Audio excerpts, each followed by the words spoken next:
Hello दोस्तों, आपका स्वागत है ध्वनि लेसन में। चलिए स्टार्ट करते हैं पार्ट 1 क्वेश्चन।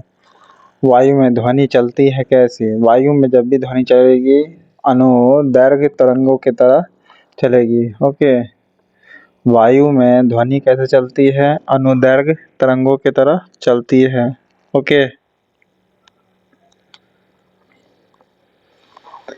वायु में जब भी ध्वनि चलेगी ना अनुदैर्घ्य की तरह चलेगी।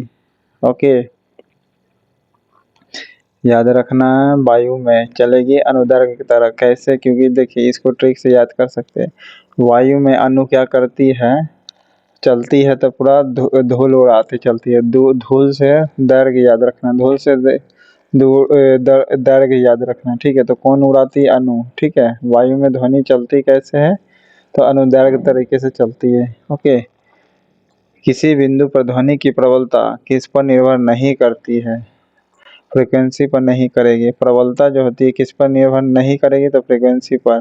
बाकी एम्पलीट्यूड पर निर्भर करेगी। एम्पलीट्यूड जितना उछलेगा अगर आप उसे एम्पलीट्यूड कहते हैं, ठीक है, यानी आयाम हिंदी में कहा जाता है। फिर स्रोत के दूरी से पर भी निर्भर करती है। जितना दूरी रहेगा प्रबलता घटेगा बढ़ेगा उसी प्रकार। ओके ओके, साउंडनेस यानी माध्यम के घनत्व। अब माध्यम का घनत्व कैसा है इस पर भी निर्भर करता है साउंडनेस। ओके, माध्यम का घनत्व अगर गैस में है तो स्लो चलेगा, ठोस है तो ध्वनि तेज चलेगी। नेक्स्ट है, निम्नलिखित में से कौन सी घटना ध्वनि तरंग नहीं दिखा सकती है? पोलिफिकेशन, पोलराइजेशन भले नहीं करेगा। ओके, ध्रुवन जिसे हिंदी में कहते हैं। बाकी ध्वनि जो होगी विवर्तन दिखा सकती है, अपवर्तन भी दिखा सकती है, परावर्तन भी दिखा सकती है, व्यतिकरण भी दिखा सकती है। ओके, विवर्तन भी दिखाती है। ओके, ध्वनि विवर्तन, अपवर्तन और व्यतिकरण तीनों दिखाएगी, बल्कि और पोलराइजेशन नहीं दिखाई पड़ेगा। ओके, यानी ध्रुवन। पोलराइजेशन का मतलब क्या होता है? एक जगह आने ऐसे, जबकि साउंड क्या होता है? फैलना। नेक्स्ट है, आवर्तकाल का एसआई मात्रक क्या होता है? एसआई मात्रक सेकंड होता है। ओके, आवर्तकाल का एसआई मात्रक क्या होता है? सेकंड। आवर्तकाल का मतलब होता है टाइम। ओके, टाइम पीरियड का मतलब कर रहा है। ओके,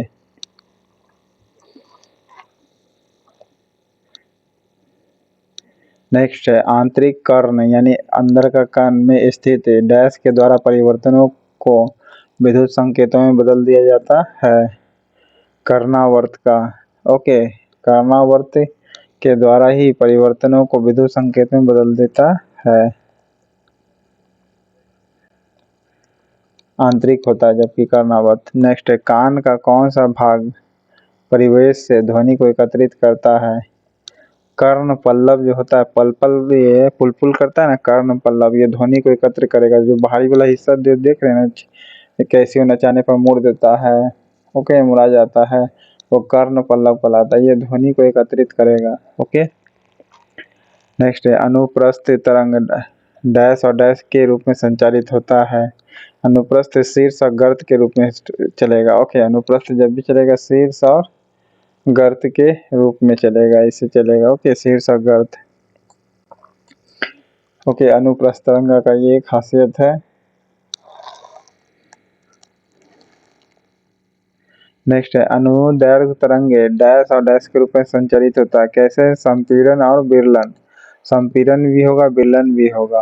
ओके, देखिए इस प्रकार होगा या फिर इस प्रकार होगा, थोड़ा दूर दूर रहेगा। ठीक है, देखिए दोनों ज्यादा सटल है तो ये संपीड़न कहलाएगा, ये विरलन थोड़ा दूरी हो गया। ठीक है, तो अनुदैर्घ्य स्प्रिंग इस सबसे बढ़िया एग्जांपल है। अनुदैर्घ्य तरंग का सबसे बढ़िया एग्जांपल कौन है? स्प्रिंग। और अनुप्रस्थ तरंग का एक एग्जांपल आपका हो गया पानी में तरंग।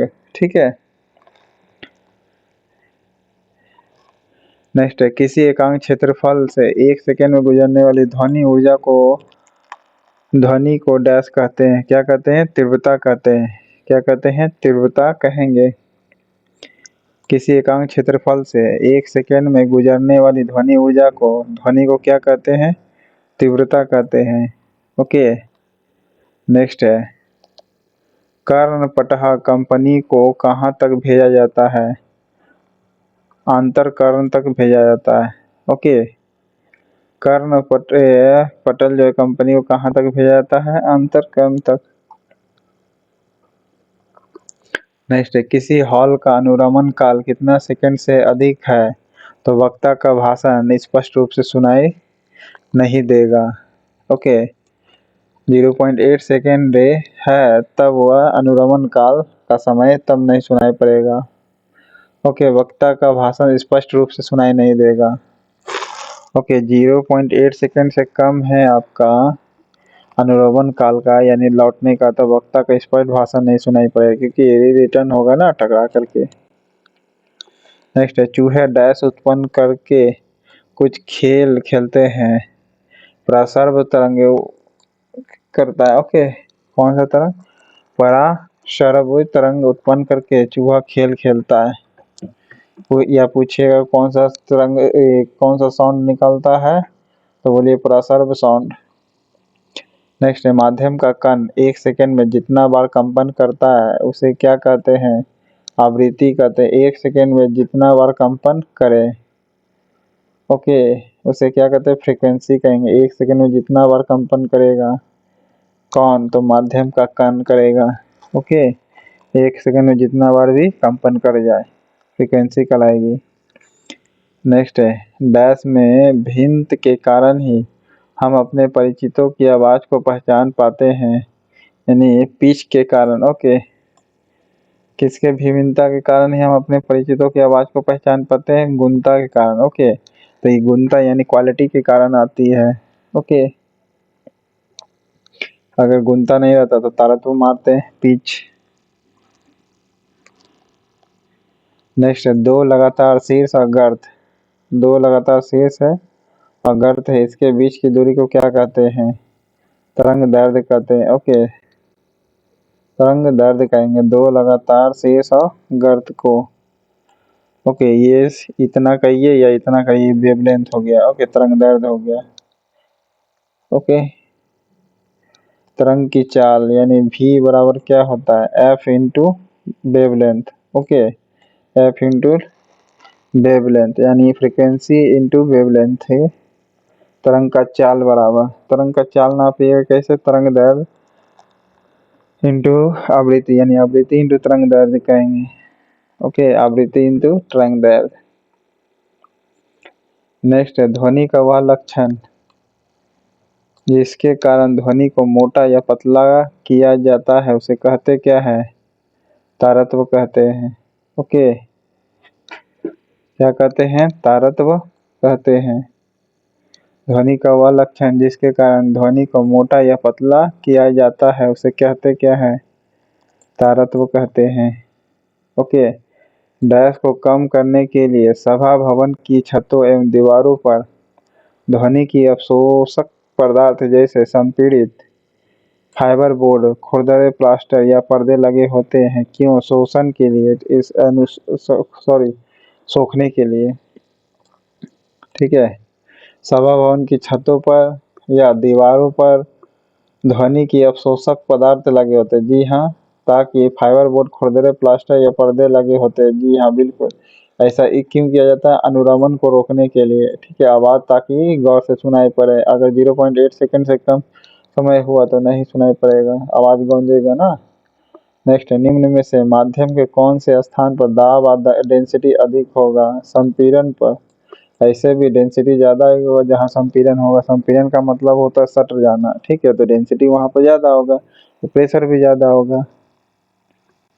नेक्स्ट है, जब माध्यम के कण कंपन की दिशा तरंग के गति की दिशा के अनुदिश हो तो क्या कहते हैं? डैश कहते हैं, अनुदैर्घ्य तरंग कहते हैं। ओके, क्या कहते हैं? अनुदैर्घ्य तरंग कहते हैं। जब माध्यम के कण के कंपन की दिशा तरंग के गति की दिशा के अनुदिश हो तो क्या कहते हैं? अनुदैर्घ्य तरंग कहते हैं। ओके,